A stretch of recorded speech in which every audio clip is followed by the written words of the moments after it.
তৃণমূলের রাজনীতি এখন নির্বাচনমুখী। প্রার্থীরা ঘুরছেন ভোটারের দ্বারে দ্বারে, ভোটারও করছে নানা হিসেব নিকেশ।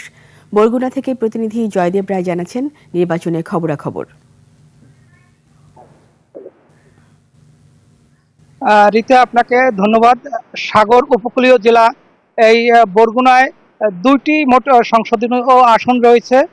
তো বরগুনা সদর, আমতলী এবং তালতলী, এটা নিয়ে বরগুনা এক আসন।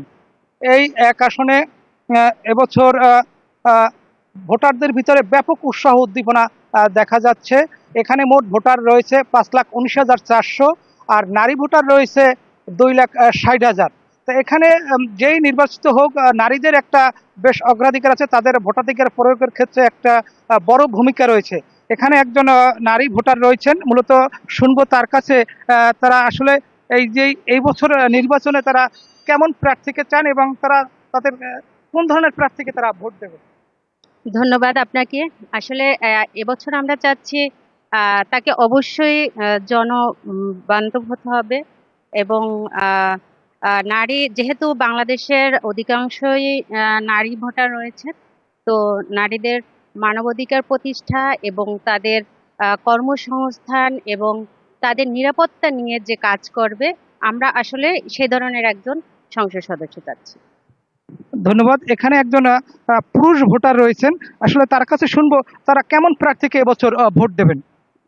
ধন্যবাদ আপনাকে। আসলে বরগুনা উপকূলীয় এলাকা, এখানে যোগাযোগ ব্যবস্থা, চিকিৎসা ব্যবস্থা, তারপর শিক্ষার অবকাঠামো উন্নয়ন এবং আমাদের যে প্রান্তিক জনগোষ্ঠী আছে এদেরকে নিয়ে যে প্রার্থী আমাদেরকে চিন্তা চেতনা করবে, যে প্রান্তিক জনগোষ্ঠীর উন্নয়ন এবং উপকূলীয় এলাকার যে যে আমি যে বলছি যে শিক্ষার অবকাঠামো উন্নয়ন, মানে এখানে কিছু সাইক্লোন সেন্টার দরকার। এখনো অনেক সাইক্লোন সেন্টার আমাদের এলাকায় নাই এবং ওই ঘূর্ণিঝড়ের সময় আমাদের অনেক বিপদ তাপন্ন হয় এই প্রান্তিক জনগোষ্ঠী। ধন্যবাদ আপনাকে। আমাদের এখানে আছেন বরগুনা জেলা বিএনপির সভাপতি ও ধানের শীষ প্রতীকের দলীয় প্রার্থী মোহাম্মদ নজরুল ইসলাম মোল্লা। উনি এবছর প্রথম এই সংসদ নির্বাচনে অংশগ্রহণ করতে চাচ্ছেন।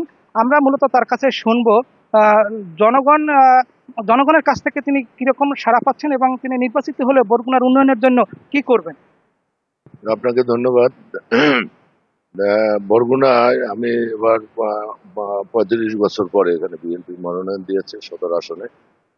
আমি সুক্রিয়া জানাই যে আমাদের ভারপ্রাপ্ত চেয়ারম্যান জনাব তারেক রহমান দীর্ঘদিন পরে হলেও বরগুনার নেতৃত্বের উপর সে আস্থা রেখেছে এবং আমি এখানে মনোনয়ন পাওয়ার পরে তৃণমূল পর্যায়ে আমি প্রচন্ড সাড়া পাচ্ছি এবং নেতাকর্মী অত্যন্ত উৎফুল্ল এবং এবার আমরা ধরেই নিয়েছি। আর বিশেষ করে 25শে ডিসেম্বর আমাদের প্রিয় নেতা দেশে আগমন করার পরে বাংলার 18 কোটি মানুষ ধরে নিয়েছে যে আগামীর প্রধানমন্ত্রী তারেক রহমান। এটা ধরেই রাজনীতিতে তাদের একটা আগ্রহ যে তারেক রহমান প্রধানমন্ত্রী হলে এখানে তার প্রতিনিধি নির্বাচিত না হলে এলাকার উন্নয়ন সম্ভব নয়।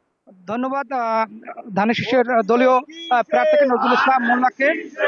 বরগুনা মূলত পায়রা বিষখালী এবং পায়রা নদী, পায়রা বিষখালী এবং